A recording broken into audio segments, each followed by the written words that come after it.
কিছু প্রিয়জন আছে স্বার্থপরের মতো বলে, এই পৃথিবীতে ভালোবাসা বলে কিছু নেই, যার মতো তাকে ভালো থাকতে হয়। দুদিনের দুনিয়া, আজ যাব তো কাল ভুলে যাবে সবাই। এই ধরনের মানুষগুলোকে আমার বলার আছে এটাই, আপনি যে ভালো আছেন, কোথাও না কোথাও সেই ভালো লাগাটা খুঁজে নিয়েছেন।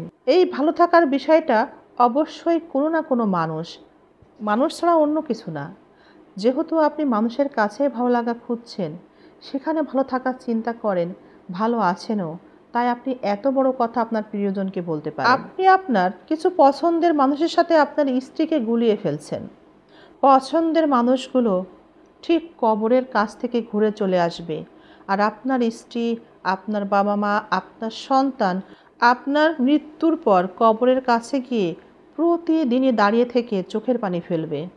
প্রতিদিন নামাজের পাটিতে বসে আপনার জন্য দোয়া করতে থাকবে, আপনার সকল পাপের ক্ষমা চাইতে থাকবে। এটা আপনার ওই পছন্দের মানুষগুলো, যেখানে আপনার ভালো লাগার বিষয়গুলো কাজ করে, তারা কিন্তু করবে না।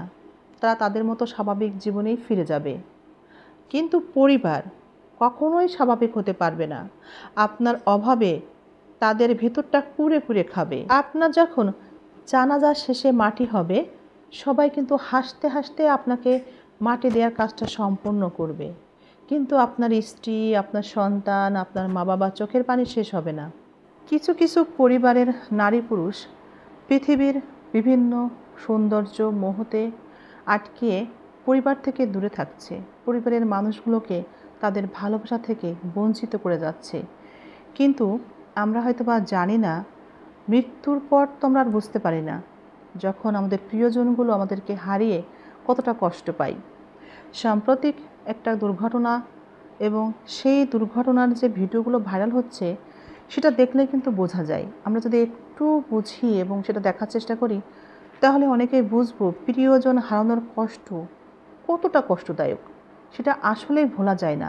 আমরা যারা বলি ভালোবাসার মানুষ কে, আসলে কেউ কাউকে ভালোবাসতে পারে না। এই ভিডিওগুলো দেখলে আপনার বিবেক জাগ্রত হবে, আপনার ভিতরেও একটা কষ্ট অনুভব হবে। প্রিয়জন হারানোর বেদনা, কষ্ট যে কতটা কষ্ট দেয়। যে চলে যায় পৃথিবী থেকে, তার কাছে সবটাই না জানাই থেকে যায়। আমরা বলি এই দুনিয়া মিছে দুনিয়া, এখানে সবই মরীচিকা, সবই ফাঁকি। মৃত্যু কষ্ট একান্তই নিজের, সেই কষ্টের ভাগ সন্তান, মা বাবা, স্ত্রী বা স্বামী কেউ কারো কষ্ট নিতে পারে না। এটাও যেমন ঠিক, কিন্তু যে মানুষটা চলে যায়, সে মানুষটা কিন্তু জেনে যেতে পারে না তার প্রিয় মানুষগুলো তাকে কতটা ভালোবাসতো, তারা তাকে হারিয়ে কতটা কষ্টে আছে। এটাও কিন্তু সত্য। আবার এটাও সত্য, আমরা যারা আশেপাশে থাকি, তারা সেই প্রিয়জন হারানোর যে কষ্টের বেদনা, সেটার ভাগও আমরা কেউ নিতে পারি না। যার চলে যায় সেই কেবল জানে, তাদের পরিবার থেকে, তাদের জীবন থেকে প্রিয় মানুষটি বাবা হতে পারে, মা হতে পারে, সন্তান হতে পারে, স্বামী হতে পারে। এমন প্রিয় মানুষগুলো যখন কাছ থেকে দূরে চলে যায়, হারিয়ে যায় পৃথিবী থেকে চিরদিনের জন্যে, তখনকার সেই কষ্টটা, সেই যন্ত্রণাটা, ইস, এতটা কষ্টের, সেটা কেউ বুঝবে না। যার যায় সেই কেবল বোঝে। হয়তোবা দুদিন বাদে সবাই দেখে অনেকটা স্বাভাবিক, কিন্তু মানুষগুলো প্রিয়জন হারানোর বেদনায় ঘরে বসেই গুমড়ে গুমড়ে কাঁদে, যেটা কেউ বুঝতে পারে না। যার হারায় সেই জানে, যার হারায়নি কখনো, সে বুঝবে না এই কষ্টের যন্ত্রণা। এ যে কি কষ্ট! আমরা যারা দুনিয়ার মোহে এখনও নিজেদেরকে পাগল করে রেখেছি, অজ্ঞান হয়ে আছি, বোধ শক্তি, বিবেক, জ্ঞান সব কিছুই হারিয়ে ফেলেছি। পরিবারের প্রতি স্নেহ, মায়া, মমতা, ভালোবাসা ব্যস্ততার অজুহাত দেখিয়ে তাদেরকে নানাভাবে বঞ্চিত করে যাচ্ছি। তাদের কয়েকবার হলেও এই ভিডিওটা দেখা উচিত। সাম্প্রতিক যুদ্ধ বিমান দুর্ঘটনায় একজন পাইলটের মৃত্যু এবং তার পরিবারে কিভাবে শোকের ছায়া নেমে এসেছে।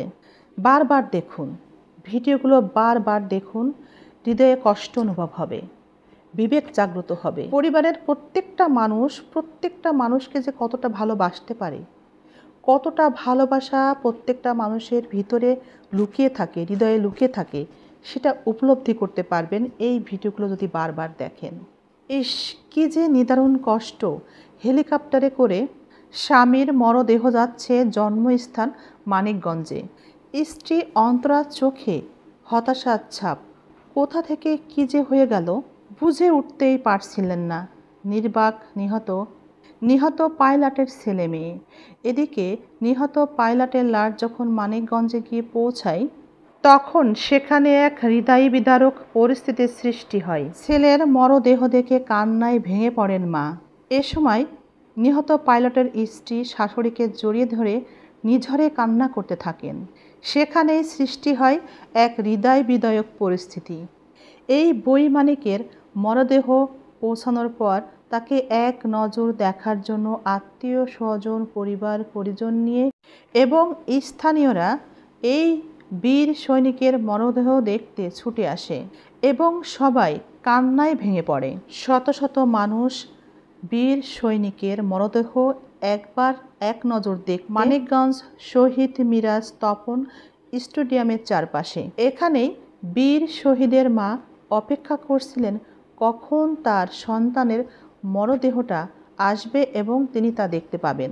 এখানেই স্বজনদের আহাজারির এক হৃদয় বিদারক দৃশ্য দেখা গিয়েছে। নিহত পাইলট 2 সন্তান, স্ত্রী এবং মা বাবাকে রেখে গিয়েছেন, যাদের হৃদয়টা ভীষণ শক্ত, যাদের হৃদয়ে মমত্ববোধ একটু কম আছে, তারা এই ভিডিওগুলো বারবার দেখবেন। যারা বলেন প্রিয়জন হারালে কি হয়, হারিয়ে যাবে মানুষ নিয়মে, তাদের উদ্দেশ্যে বলা আমার আজকের এই ভিডিওটা। তারা অন্তত বারবার দেখবেন। প্রিয়জন হারানোর কষ্টটা কেমন হয় এই ভিডিও দেখলে অন্তত আপনার বিবেক জাগ্রত হবে। আমি নিশ্চিতভাবে বলতে পারি, যদি আপনি সত্যি রক্ত মাংসের মানুষ হয়ে থাকেন তাহলে এই ভিডিও দেখার পর আপনার পরিবারের প্রতি ভালোবাসা অটোমেটিকই বেড়ে যাবে।